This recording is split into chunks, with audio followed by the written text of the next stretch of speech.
Now this watch comes in 3 different colours, and the other 2, I think it's like a blue and a black, they also look decent, but it's this silver kind of white one that has really captured the zeitgeist, and I think it is the best looking of the 3.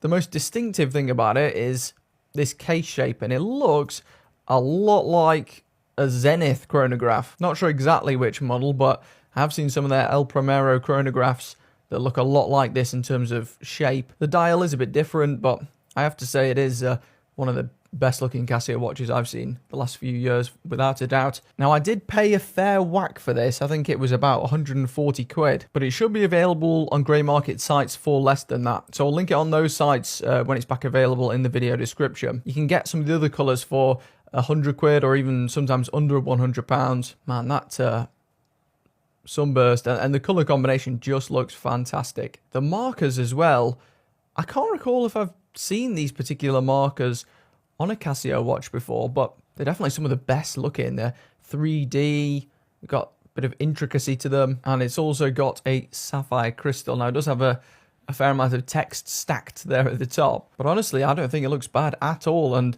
unlike a lot of the other Casio watches, the bracelet's really well integrated. It's got this unusual end link here, which perfectly fits, but I think this thing could be a strap monster as well. I look forward to trying this on some other straps. Now, as for whether it'll fit me or not, I doubt it, even though it is relatively small from the looks of it.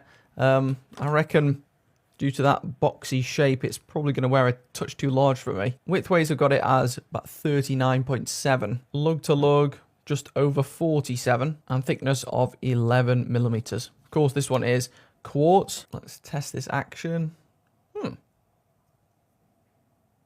So I've just been messing about with the pushers. It turns out that the pushers operate the bottom center subdial, and the second hand there is just that, a second hand. So unlike some of the other chronographs, that isn't what you're going to be using for timing anything. I have seen this before, it's just a little unconventional. So you'll notice here if I set off and use this pusher here, it sets off the hand at the bottom center, and then I pause it and reset it. Now, one thing I've never been a massive fan of with lots of the Casio watches and the Edifice watches included in that is the handset. Now, Casio is one of these brands where I wouldn't say they put tons of craft into making their watches, in a sense of they don't ponder over designs, they basically just spam out loads of designs and then inevitably a few of them hit. You have plenty of choice, but there aren't many lookers. And as such, they reuse a lot of components, this handset included. Now, I've seen this handset with tons of watches and it's got substantial rear overhang, you can see, which I don't think looks good on 99% of the watches, unfortunately. But they've customized it a little here with like a black line down the center